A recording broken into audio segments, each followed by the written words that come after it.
Hey, welcome to day 20 of our tour of Washington DC, and at long last you aren't going to look at no paintings, you ain't going to look at no memorials, you're going to actually look at something a little bit more interesting.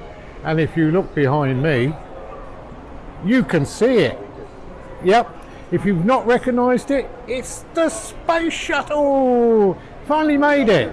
We've had to catch a train, a bus and go to get out here to the Space Museum, Air and Space Museum out at Dallas Airport in Washington. So anyway, I'm going to turn the camera around now and I'm going to give you a full guided tour of the space shuttle,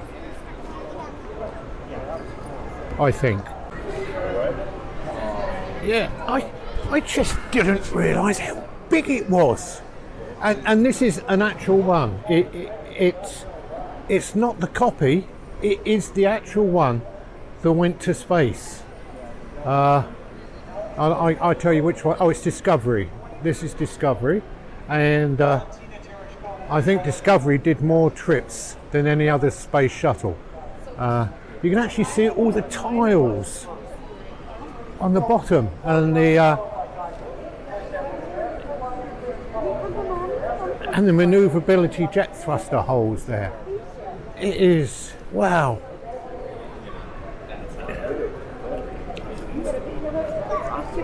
They couldn't use the same one, but we can use that.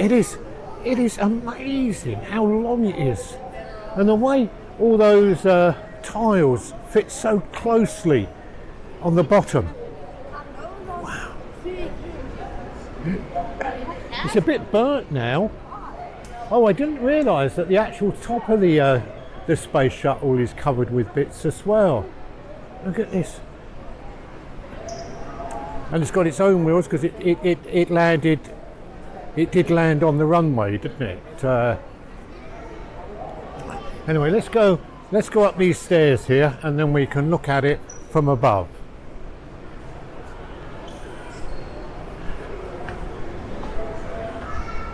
Wow. This is a whole hall in the aerospace dedicated to aerospace. But not only have they got the space shuttle here, but they got all these satellites hanging from the ceiling and balloons and wow. I don't know how long then it's going to allow me to stay in here, but I don't think all week somehow. Anyway, look, and you can actually see the engines at the back. Let me just show you. There we go. So there it is, Discovery. A real live space shuttle. Amazing. Totally and utterly amazing to think that they've got one here. But not only that, as I said earlier, all the other bits we can have a look at. We're booked on a tour actually. Yeah, we've got a tour around the centre here. But up there they've got, I don't know if you can see on the ceiling,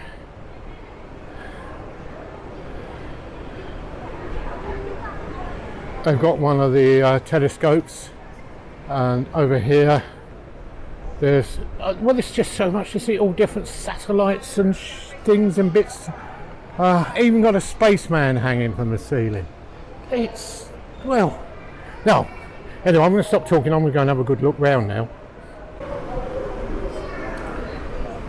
We're just standing at the back now of the space shuttle Discovery, and as you can see the three main engines there. But I didn't realise that in fact there was actually two engines above that, plus thrusters and thingy-jibs above that. Anyway, they will allow us to walk right underneath it, so that's what I'm going to do now, is actually walk. Oops, sorry.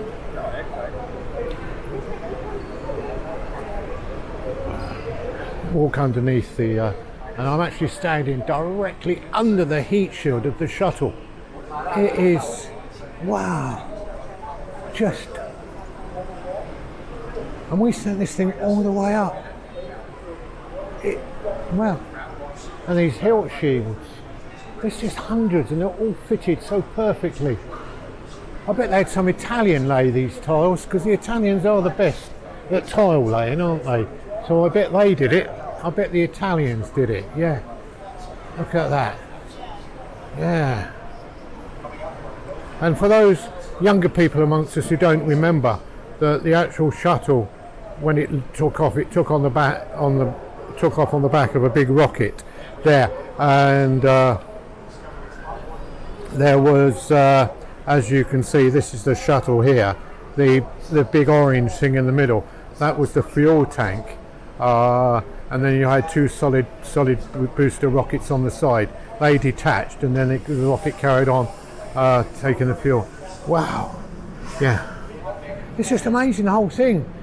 You know.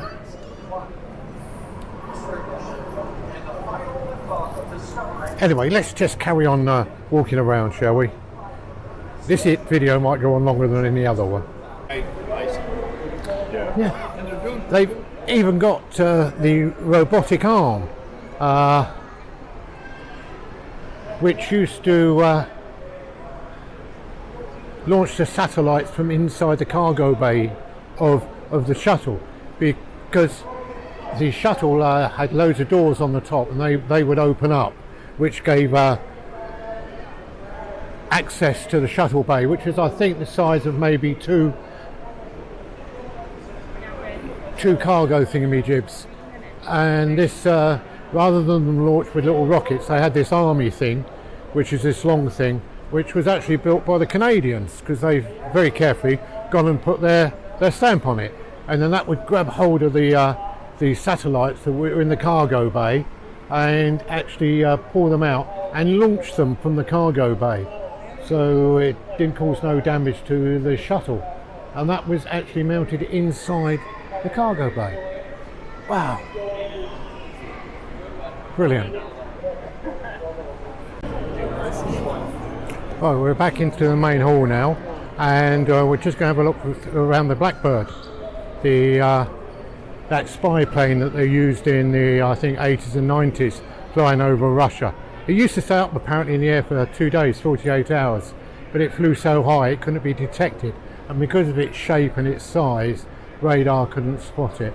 But anyway, this is an actual plane, and this one was flown for nearly 24 years. I don't know why it's been superseded, because its last flight was in 1990.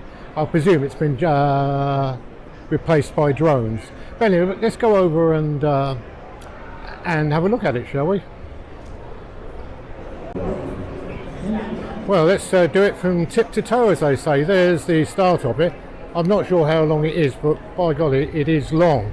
And it's this funny, I think the first of these funny shaped planes that reflected the radar image off it, so it couldn't be seen by the ground by radar.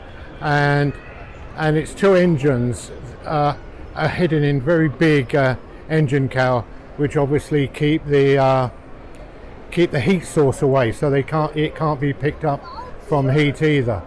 It's well, it is big. It is a lot bigger than what I thought. I presume now it's been replaced by drones rather than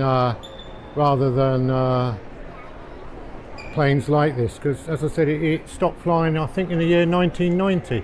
It's quite amazing, really, isn't it, how big it is? Quite amazing.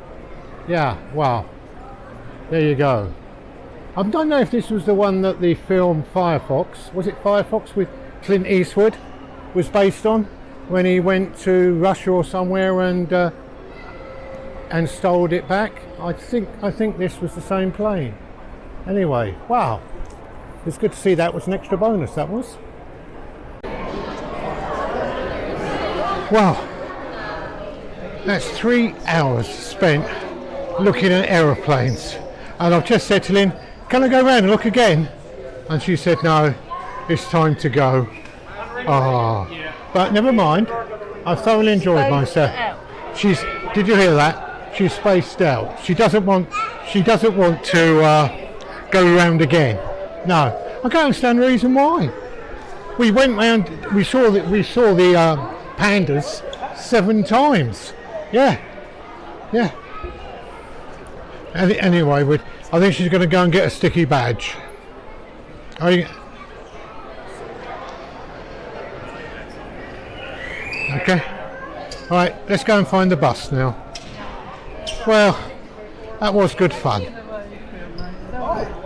No, oh, no need to be like that. I'm not sure how often the buses come, but we're now going to get a bus back to the railway station, and then we go to a metro station to get to the back to Washington. So there you go. We've had a cracking time. Just got to wait for the bus. That's all. Don't know how long it takes. We'll find out in a minute.